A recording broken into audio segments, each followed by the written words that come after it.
Okay, so first of all, welcome. Um, Hopefully everybody's doing pretty good today. We're going to be talking about labor history, which I recognize is not everyone's favorite thing or cup of tea, um, but is really important, and it is something I do happen to like, and I have studied for my dissertation for my PhD. So I'm going to try to make it not boring because a lot of times people just kind of glaze over and they go, labor history. Oh. All right. So we're going to talk a little bit about what the experience was like for workers from the Gilded Age into the Progressive Era. And we're going to talk a little bit about workers organizing or uniting to try to improve working conditions that they faced. We will touch towards the end of class today on the Triangle Shirtwaist Factory fire, which is you're watching a documentary for your sources and history assignment for this week about the Triangle fire. So we will get to that towards the end of class, just to let you know. All right. So just to kind of refresh our memory, because we're going to go back a little bit into the Gilded Age for today's topic, even though we're technically now on the Progressive Era in our reading for this week. To understand the life of a worker in the Progressive Era, we have to rewind a little bit to go back to. Sorry, I haven't done enough copy today. To go back to the Gilded Age. So what's really shaping the work life of most Americans is the Second Industrial Revolution that you guys read about in chapter 16, right? Towards the beginning of the semester. During this time period, which is named for this renewed growth of technology and innovation and the end of the 1800s, we see increased industrialization, so more and more factories, for example, rapid urbanization or growth of cities, lots of technological innovations. So things like, for example, the telephone are being invented. We're harnessing electricity effectively for the first time. Lots and lots of new and improved technologies coming out of this time period. We talked about the expansion of railroads, right? So expansions of older technology as well. And the second industrial revolution is really marked by the ability to create a truly national economy. As we mentioned with the growth of railroads, right, in an earlier class, this really allows for the connection of different regional markets in the United States. So it now makes it possible for an American consumer to be able to purchase the same brand of, say, like Quaker Oats. Quaker Oats is actually one of the first companies to really have a national advertising campaign. You could buy that if you were in like Spokane, Washington versus, like Montgomery, Alabama. So this is going to rapidly change life for everyday workers. What I want to focus on is what the second industrial revolution means to people in the workplace. Particularly, more and more Americans are working in areas of industry. So they're producing goods. When we talked about the first industrial revolution in History 1301, right, the beginning of the 1800s, end of the 1700s, most of the centers of industry and production were where? Does anybody remember? The first factories in the United States, where were they located? Anybody? Does anybody remember? You're like, nah, fam, that was October. It's been a while. Mostly in New England at first, right? Because of the use of water power. So there have to be located near like waterfalls or rapids on rivers. But eventually we get steam powered engines. We use coal to power these engines. So then you're not as dependent upon being located along a river. To have your factories. So by the time we get to the Gilded Age, the center of production has shifted from New England to the Midwest, to cities like Chicago and Detroit, the region we today would nickname the Rust Belt because of the decline of industry in our modern era. Okay, Pittsburgh is another big industrial city. So more and more industry is being focused, shifting into the United States, away from the coast. Chicago, in fact, becomes the second largest city in the United States by 1900, which is a huge growth from where it was in the 1830s when it was just this podunk town in the middle of nowhere. As these industrial centers are growing in the Midwest, we also see a shift of workers from farm to factory. In 1880, for the first time in American history, the majority of Americans are working outside of agriculture. So we are no longer this nation of small-scale farmers. More and more people are working in industry, okay, for others than themselves. In fact, by 1890, 2/3 of Americans are working for wages, which means they're working for a company or an employer. They're not self-employed. Okay. 11 million Americans move to the city from the countryside between 1870 and 1920. So huge movement of people. Okay, so they're changing where they live, they're changing where they work, who they work for on a large scale. So the working class, which is the nickname we give to these people who are not middle class because they don't make enough money. They're not obviously members of the elite. They're people who work. The working class grows by a large margin during this era, not only because there are more jobs to be had in industry, but also because of immigration. So this is the time period, the second biggest time period of immigration in U.S. history. Is between 1870 and 1920. 25 million people immigrate to the United States during the Gilded Age and Progressive Era. Okay, second largest immigration period in the United States. Later this semester, we're going to talk about the number one largest immigration period in the U.S. Although we tend to think of this time period as being the biggest because Ellis Island and all of that jazz. So these factories are increasingly not small family companies, but very large corporations, which means that your work conditions become far more impersonal. By 1913, half of all American workers are going to work at companies of 250 people and bigger. Okay, so when we talked about during the Gilded Age, when you read about like Andrew Carnegie and his steel production, or John D. Rockefeller and oil production, they're going to be running these very large scale operations employing hundreds or thousands of workers. Now, for these workers, the life for a skilled worker during this time period is pretty good. If you were a highly skilled worker, if your job required you to have special training, this was still a pretty good time period for you, because with those special skills, you were paid more. You were also given more freedom to determine the pace of your work, how you're going to train individuals to become newly skilled workers. So you're going to have a lot more say in the way that you work and the pace that you work and your pay. However, the number of skilled workers is decreasing. More and more production is mechanizing work. So we have more workers who are doing very low skilled tasks or manual labor, operating machines, right? That doesn't require a specialized skill set. Those workers are not paid well. Okay? During this time period, there's a constant battle with poverty, in part because of the lack of protections for workers. To give you an example, the average worker has very little job security. If they are injured or killed on the job, there's no requirement for companies to pay benefits to them or their family members. Okay, so there's no such thing as workman's compensation or health insurance. There's also no OSHA, no Occupational Safety and Health Administration.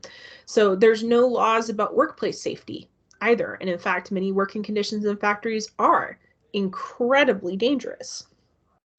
There's no minimum wage.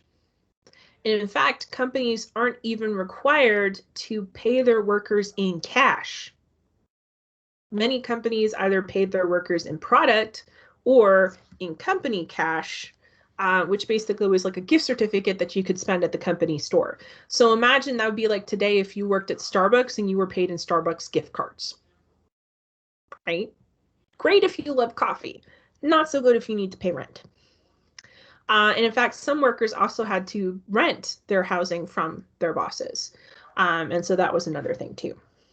And so there's no workplace safety laws. There's no minimum wage. There's no health insurance. This means for workers, and also, by the way, as you can tell from this image, there's also no child labor laws. Okay, no restrictions on kids working. There's no maximum working hours set. So the average worker during this time period is working 60-hour weeks, and those 60-hour weeks are spent in 12-hour shifts. Okay. With, again, no guarantee for work or for like breaks or lunch or anything like that. The average worker is constantly struggling with poverty because, again, they're making very little money. If they do get sick, they have to, pay out of pocket for treatment. Rent is very high.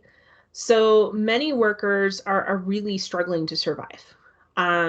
Maybe you can set aside money and save things, but if one thing goes wrong, right, then you're back to square one. So it's very difficult for people to get ahead. To give you an idea of how dangerous it could be at work, between 1880 and 1900, over 35,000 workers were killed on the job every year. Okay, so very, very difficult for workers to get ahead. Women and children were paid even less than men were, with the justification that they're not primary breadwinners. And there's this increasing gap between the very rich and the very poor. Okay. The upper class grows increasingly wealthy. By 1890, towards the end of the Gilded Age, the top 1% made as much money as the bottom 50% combined. And the top 1% owned more property than the remaining 99% of people in the United States. So the rich are increasingly rich and the poor are increasingly poor. And the middle between them is increasingly large. However, during the Gilded Age, there's not a huge push for reform in American society to address the plight of workers. Jacob Riis, who's a Danish immigrant to the United States, a journalist, he is one of the few that's kind of sounding the early alarm for how poor conditions are for the working class. His book, How the Other Half Lives, which you can find online for free, because I think on Project Gutenberg they have it. His book is an attempt to publicize the poor conditions for the working class. Riis brought a photographer with him to document working and living conditions of the working class. He interviewed people in the working class, and his book was an attempt to highlight just how bad it was for the American working class.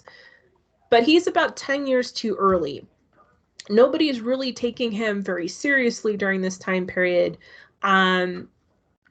It's not going to be until the Progressive Era, which starts about 10 years after that, that the desire to reform American society and to pass laws protecting workers is really going to gain traction. In the meantime, the people who are pushing for change tend to be the workers themselves. So during the Gilded Age, we see the formation of a group called the Knights of Labor. The Knights of Labor is what we call like an umbrella association. So they're going to include unions from different industries. Okay, so they're kind of a big overarching group. They hit their peak in the 1880s in membership. In 1886, they have about 800,000 members across the United States. In the Knights of Labor, compared the conditions in the workplace for workers in the Gilded Age to that of slaves prior to the Civil War. They argued that the lack of regulation of businesses and political corruption that we see throughout the Gilded Age was really crushing this economic opportunity for the lower class. that the working classes didn't realistically have a shot at that American dream, right? Of building yourself up, of pulling yourself up from your bootstraps because conditions were so awful. So the Knights of Labor are going to campaign on things like, let's pass an 8-hour workday. Let's have laws that give unemployment relief. Okay. Let's work for better safety conditions in the workplace, better safety conditions at home for living conditions. But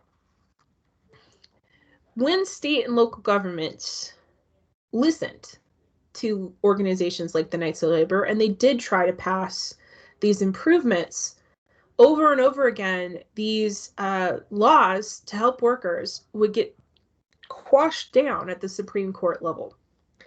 Okay. Part of this was because the Supreme Court saw any attempt to regulate business as a violation of that business's right to operate how they see fit. So this is what we call liberty of contract, that the government should not get involved in a contract between a business and an individual. So basically, if you say, company, you can't have your worker work longer than an 8-hour shift, the Supreme Court at this time says, nope, you're telling the company how to do their job, right? And you're interfering in the relationship between the company and the worker. So again and again and again, any attempts to try to reform the system get smacked down.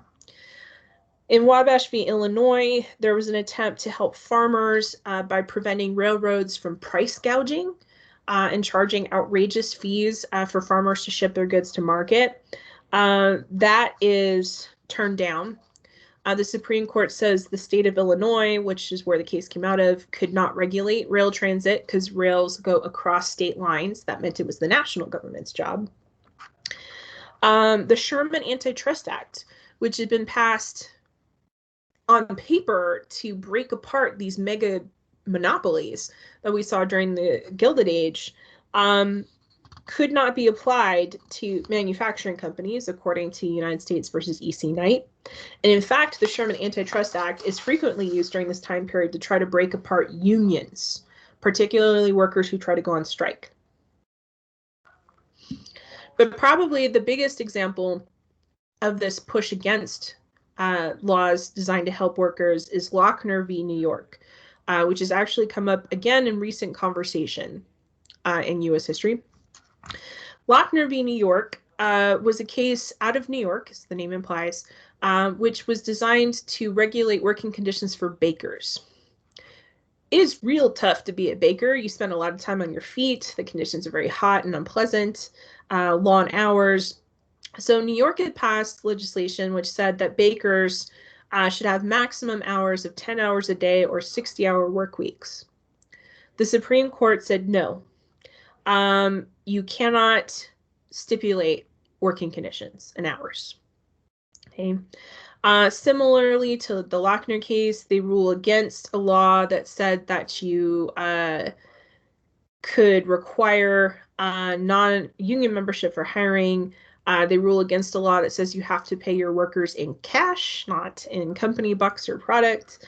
They rule against laws designed to regulate working conditions in the city and so-called sweatshops. So the Supreme Court during the Gilded Age is pushing back on any attempt to make reforms on behalf of workers. This leads to a culture of hostility against workers, and in particular labor unions, which are trying to advocate on behalf of workers, and we see a lot of violence. Most notably, the Great Railroad Strike in 1877. Railroad companies had tried to issue a pay cut to their workers. These workers went on strike. And what happens when railroad workers go on strike? What impact does that have on the U.S. economy, do you think?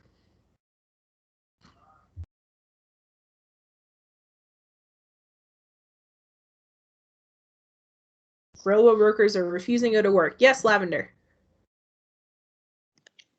Because they're refusing to go to work, then the economy kind of starts dropping.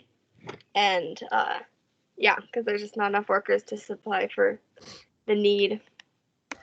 Right, it has the chain reaction, right? Because railroads are considered vital to transport people and products. So the economy basically comes screeching to a halt.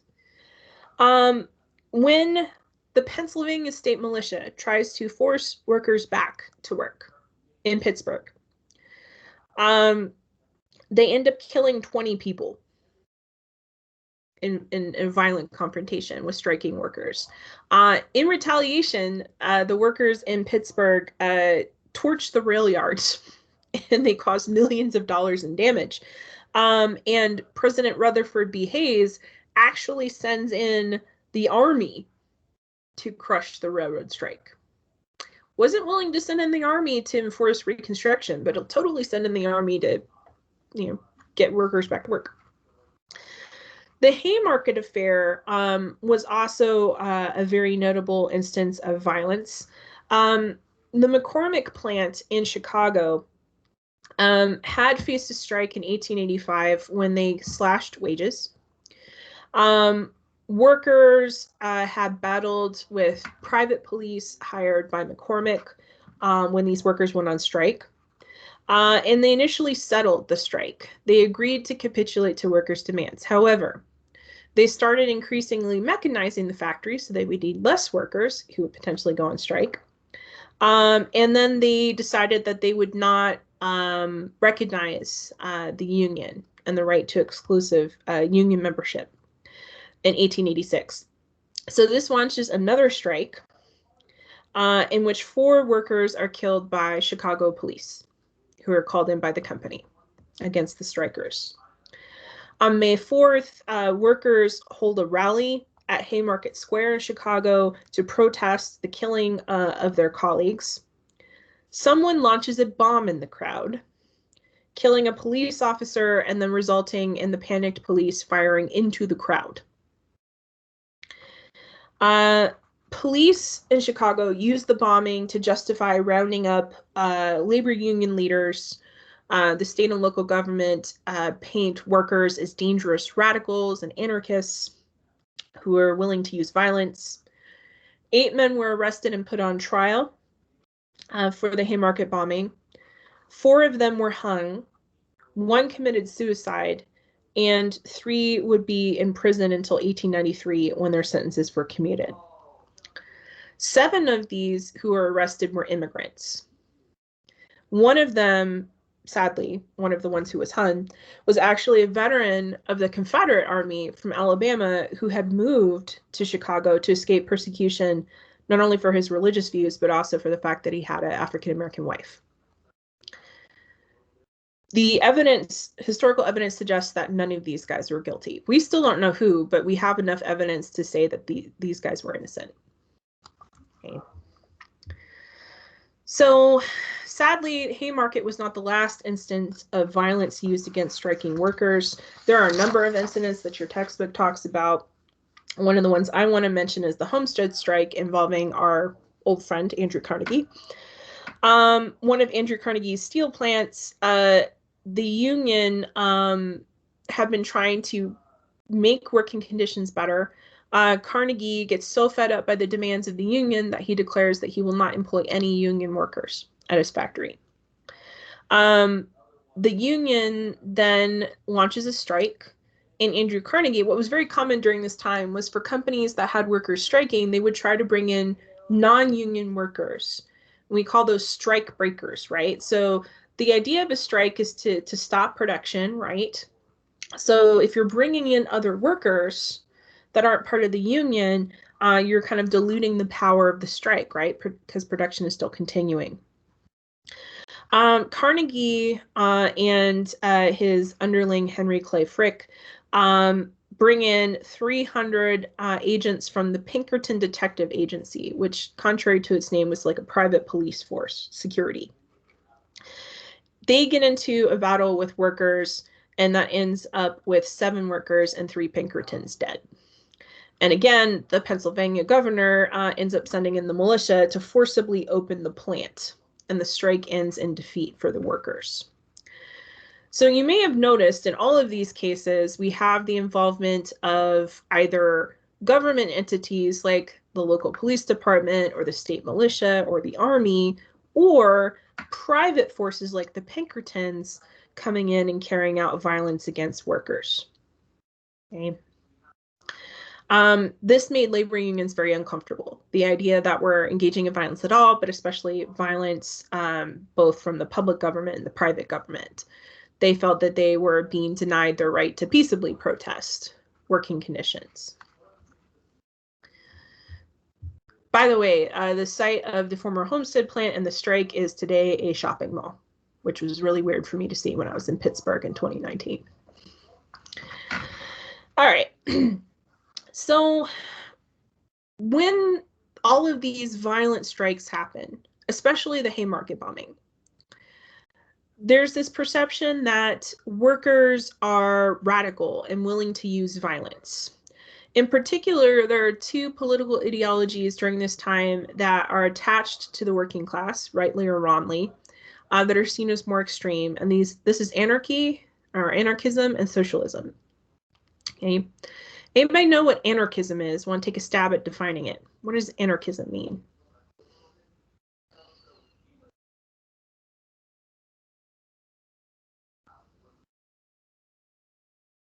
When we say something is in a complete state of anarchy, we mean like total chaos. So anarchists advocate that any government is harmful and repressive. So the ideal goal for anarchists is no government whatsoever. Okay, so super, super extreme. For socialists, they believed that the government should control the means of production. So this is a pushback against capitalism. And that we should maintain what's called equality of conditions. So in other words, that there should be at least a basic minimum standard of life for everyone. And ideally, everyone becomes more equal and we don't have this huge gap in wealth. These ideas are seen by American capitalists as very dangerous because they're both very hostile to business. Okay. Now, are the vast majority of workers during this time anarchists or socialists? No. Are these ideas more popular among workers than the general population? Yes.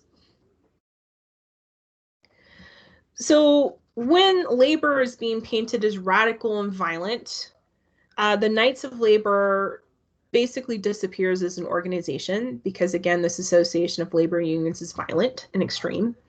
And we have the rise of a new labor organization in the United States, the American Federation of Labor, led by one of my favorite names to say in U.S. history, Samuel Gompers. Okay. So the idea of the American Federation of Labor was to organize skilled workers, who, again, not that big a percentage of the overall workforce. Samuel Gompers is the founder and the first president of the AFL. And the approach that the American Federation of Labor took to organizing and advocating for workers is what they call business unionism. So they said, look, if we want to make changes, positive changes for workers, we got to think like a business. We got to speak like a business. We can't talk about creating this socialist utopia. Instead, we have to argue like they do. So we need to say, for example, that the Supreme Court smacking down these laws designed to help us are interfering with our freedom of contract, okay, by allowing or preventing us as workers to negotiate for better working conditions. So the AFL is really going to be focused on wages, improving pay, and working conditions. The problem with the AFL is because they are only for skilled workers, there's not that many workers who qualify to be represented by them. So that means a lot of industries, immigrants, people of color, women, are going to be left out of being covered by the AFL. So this opens the door for other organizations to kind of step into that vacuum and organize those workers. So now we move into the progressive era, and I do want to stay here. The word progressive in this context is very different from a progressive today. So progressives in the 1900s, early 1900s, are people who believe in the ability of society to achieve progress, to improve. And progressives believed in the power of government to make that change, to make that reform possible. So this means progressive as a label is a very loose label. Progressives basically meant anybody who believed in reforming society and changing society for the better. But there's a lot of different ways you can interpret that, right? So, for example, someone who advocates for women's suffrage or women's right to vote would be a progressive. Someone who advocates for temperance or banning alcohol would be a progressive. Somebody who's advocating for more workers' rights would be a progressive. And sometimes these groups don't always get along with each other or have the same ideas. So again, that's a very big label.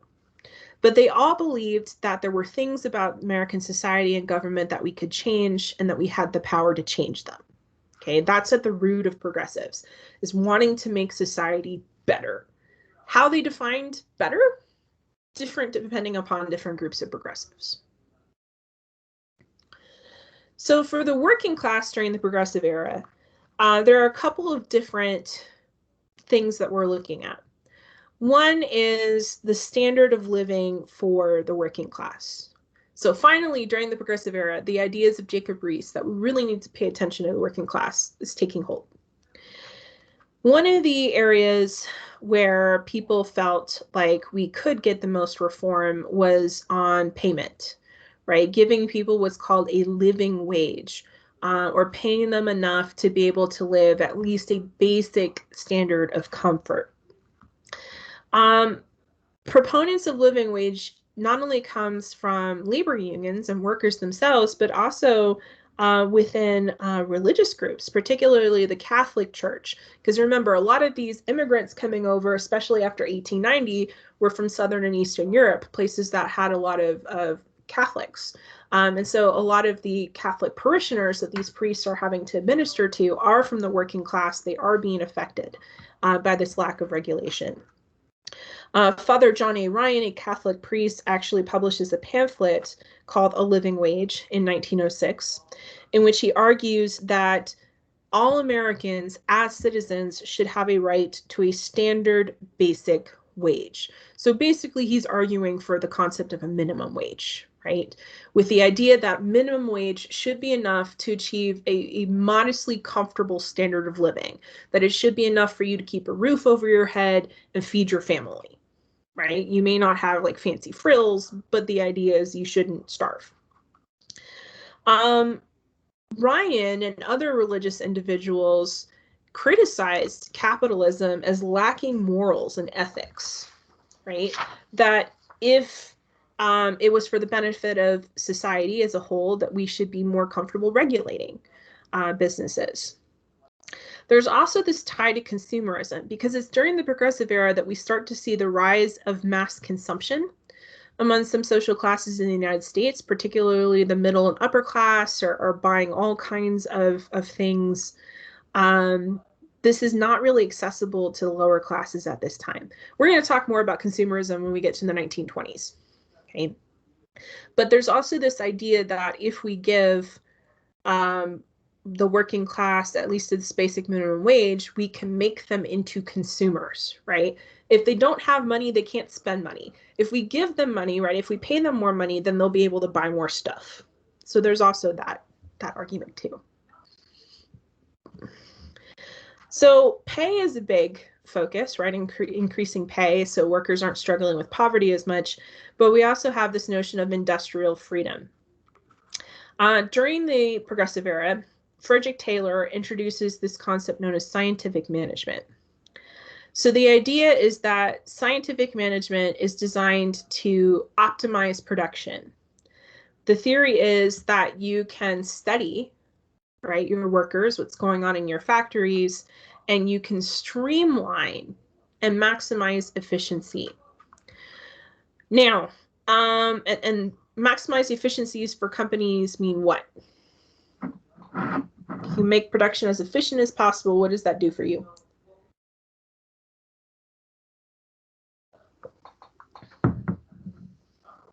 Yes, Lavender. More profit. The more efficient you are, the more efficient your workers are and everything, the more profit your business will make. Correct. So lots of businesses get very excited about Taylor's idea of scientific management. And so they start doing all kinds of studies to like look at production and areas that they can improve and streamline. How do you feel workers feel about this? If you were a worker and your boss came in and said, okay, we're going to study you, we're going to decide to be how I'm more efficient, and then I'm going to tell you exactly how to move to be more efficient, what's your reaction to that?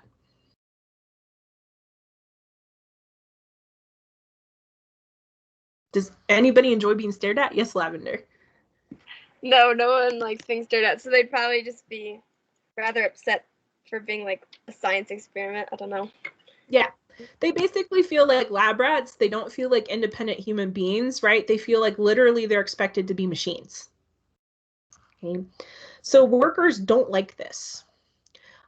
Instead, unions are pushing for, rather than telling workers what to do and telling them how to run, have a more cooperative workplace in which you're including workers in these decision-making process, getting their feedback, right? So you're brainstorming, you're combining ideas, you're getting buy-in from workers, right? And you're treating them as human beings in that instance and not machines.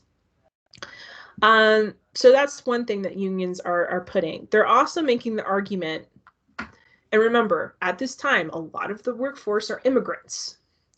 They're making the argument that if you don't give workers agency, or at least some sense of power or decision making at work, how can you expect them to be able to exercise choices, decision making power as citizens, right? How can you expect them to be good voters, for example?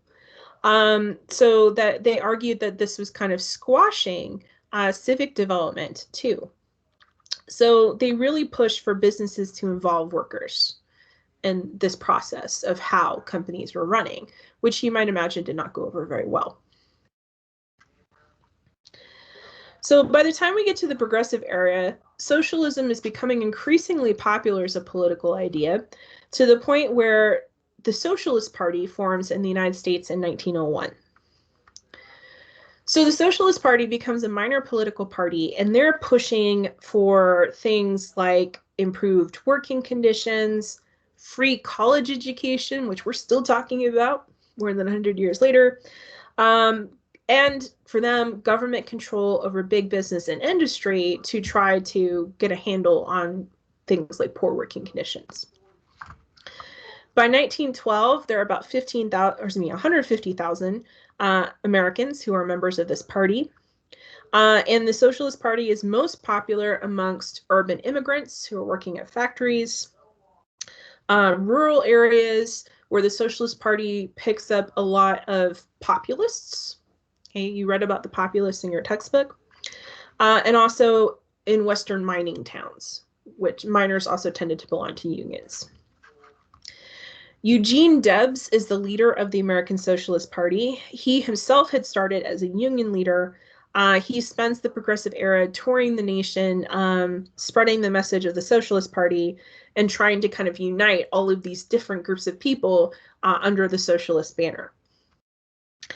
Debs ran for president several times. The first time he ran for president in 1912, he received 6% of the popular vote, which is nothing to sneeze at. 6% of the popular vote is a third party. And actually in that election, in the election of 1912, there are actually 4 candidates for president, 4 parties. Republicans, Democrats, socialists, and then Teddy Roosevelt ran his own third-party campaign in the Bull Moose Party because he didn't like the Republican candidate. So to pick up 6% of the popular vote in a 4-party election is pretty damn impressive. We will be talking more about Eugene Debs next week because Debs will also run for president in 1920 while in prison. And we're going to talk about why Debs was in prison in 1920 next week. All right. So remember I mentioned that the AFL, because they only represented skilled workers, That meant that there were so many workers who were not represented by a big organization advocating for the rights of workers. So this is where the Wobblies come in. So the Wobblies is the nickname given to the industrial workers of the world. The Industrial Workers of the World was, again, an umbrella organization like the AFL, like the Knights of Labor, that represented smaller unions that were specific to industries. They were formed in 1905, particularly because they felt like there were so many workers that were unrepresented in industry. The AFL, while they were growing in popularity, again, you could only belong to the AFL if you were a skilled worker. And there were also a lot of workers who saw the AFL as being too cozy with big business. The IWW said that they would welcome everyone. And they meant everyone. They did not care what industry you worked in. They did not care if you were skilled or unskilled. They did not care whether you're a man or a woman, what your race was, what your religion.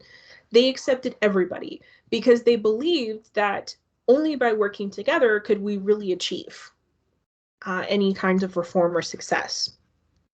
So in that way, they are very much kind of socialist in their mindset. The same kind of message from the Socialist Party, we can only really achieve if we unite together, right, for common shared interests.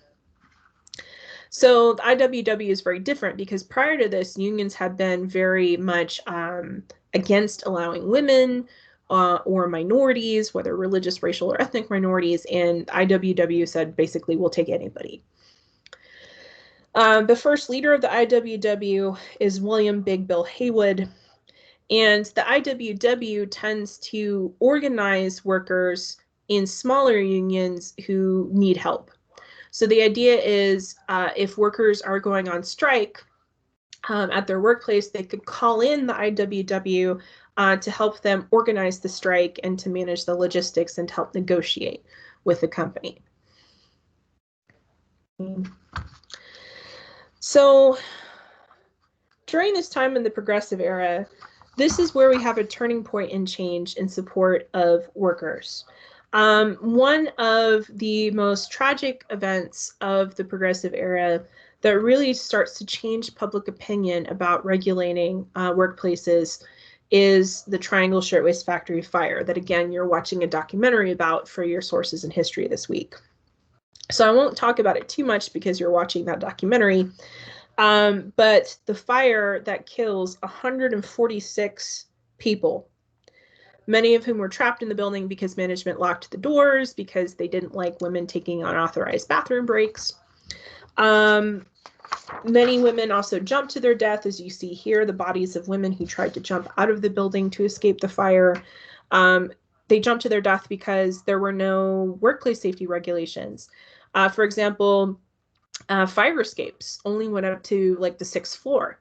So if you were on the 7th through the 10th floor of this building, there was no way for you to get out other than the jump. So the fire at the Triangle Shirtwaist Factory prompts a push for reform and fire and safety codes in the city. It emboldens workers in other industries to strike for better conditions. And as you're going to see in the documentary, what was especially tragic about this was the workers, mostly women and immigrant women, of the Triangle Shirtwaist Factory had actually participated in a strike for safer working conditions and better working conditions before this happened. Okay. As the documentary ends, you know, reform was possible, but women had to burn first. So other examples of reforms during this time prompted by either strike or tragedy was the Lawrence strike by textile workers who called in the IWW to help them organize the strike. Partly the strike began because the company, in trying to get around a law passed that said that they could only work their workers 54 hours a week, the company, to try to save money, then slashed wages. So they'd still be paying workers the same as they were before. Now, if you're a worker going on strike, you're not getting paid, right? So this means for workers who are going on strike, one of their concerns is their families, right? I don't want my children to starve. So these strikers worked with the IWW to send their children from Lawrence, Massachusetts to New York City to temporarily live with sympathetic families who would house and take care of their kids.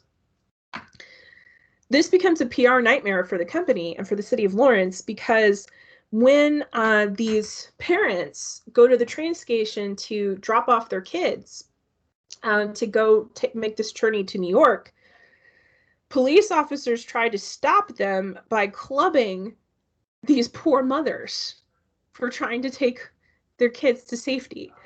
This becomes a huge public relations nightmare for the city of Lawrence and for the company, and the strike actually ends in favor of the workers after that nightmare. That's not to mean that violence doesn't always end with reform. In Ludlow, in Colorado, a strike against the Colorado Fuel and Iron Company by workers who wanted the company to recognize the United Mine Workers of America Union ended in tragedy. The company evicted workers from their housing, which the housing was owned by the company. And basically these workers were forced to live with their families in tents. Colorado's state militia came in and opened fire on the tent city of workers, killing about 24 men, women, and children. Okay. So there's still a lot of violence being acted against workers. Sometimes the outcome of that violence is reform, but in the case of Ludlow and others, it's not. Workers were increasingly concerned that their civil liberties are being violated.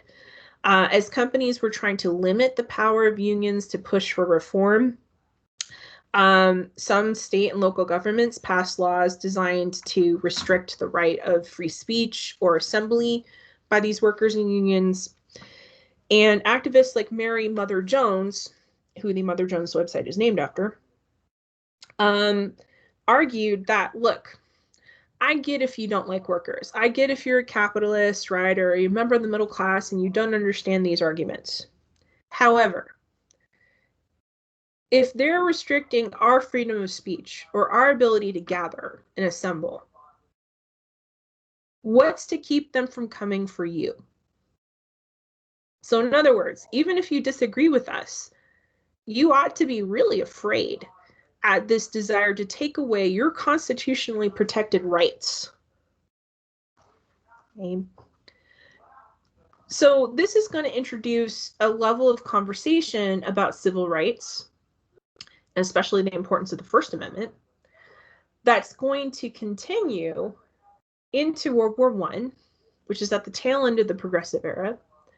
Because as we're going to see, Mother Jones's warning was a very prescient one. We're going to see further restrictions against speech during World War I. And that's actually going to be the topic of our live session next week. We're going to talk about the home front during World War I, and we're going to talk about the further erosion of civil liberties, particularly freedom of speech. Because guess what? If you were paying attention in History 1301 and you remember the Sedition Act, it's back, baby. So we're going to talk about that, why the government decided to further restrict rights and what the pushback was against that. Anybody have any questions about anything we talked about today?